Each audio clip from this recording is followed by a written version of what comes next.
Magandang umaga Pilipinas, narito na po ang magiging lagay ng panahon ngayong araw ng Monday, July 13, 2026. Base po sa ating synoptic situation, southwest monsoon ang makakapekto sa Luzon. Samantala, yung low pressure na namomonitor natin na nasa labas ng ating Philippine Area of Responsibility ay katamtama na maging tsansa na maging bagyo. At ito'y nasa layo kaninang alas 3 na nasa 1,480 kilometers east ng Eastern Visayas.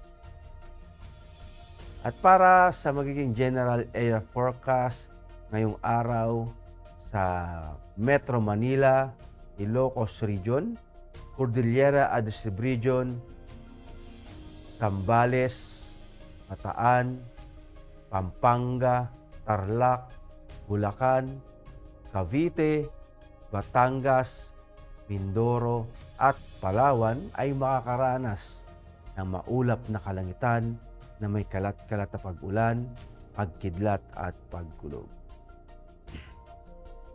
Sa nalalabing bahagi ng Luzon, dulot pa rin ng southwest monsoon ay makakaranas ng bahagyang maulap hanggang sa maulap na papawirin na may pulupulong pag-ulan, pagkidlat at pagkulog. Sa buong Visayas at sa buong Mindanao ay makakaranas ng bahagyang maulap hanggang sa maulap na papawirin na may pulupulong pag-ulan, pagkidlat at pagkulog, dulot yan ng localized thunderstorms. At para naman sa impact of flight operations sa Metro Manila, Ilocos Region, Cordillera Adjacent Region, Zambales, Bataan, Tarlac,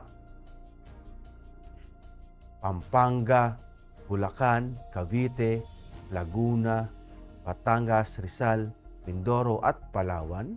Dulot nga ng southwest monsoon, ang main hazard dito ay yung moist southwesterly flow is expected to produce rain, showers, gusty surface winds, and localized reduction in visibility. Ang impact ito sa rotary, low visibility, and gusty winds limit VFR and low-level operations. Wet helipads reduce safety margins. Sa fixed wing naman, low ceiling turbulence and wet runway operations may cause delays or cancellations. Sa Visayas at Mindanao, dulot ng localized thunderstorms. Ang main hazard dito is yung afternoon convective development may produce gust fronts and heavy rainfall. Ang impact ito sa rotary, downburst, strong winds, gust, and reduced visibility pose significant hazard to flight operations. Avoid flight in or near cumulonimbus activity. Sa fixed wing naman, severe turbulence, wind shear are likely during arrival and departure phases. Aircraft may experience delays or require diversion to alternate airfields. At para naman sa magiging astronomical information, ang araw ay sumikat kaninang 05:34 AM at lulubog din naman mamayang 06:30 PM. Para naman sa moon illumination, meron tayong 2% decreasing.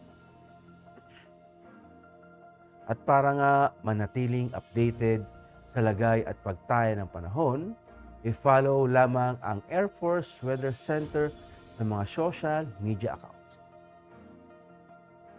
Sa ngalan ng aming commanding officer na si Colonel Hermelino T. Calubiran Jr. PAF KSC, ako po si Technical Sergeant Brian Benedict P. Arcilla, Weather Forecaster, Air Force Weather Center. Maraming salamat po.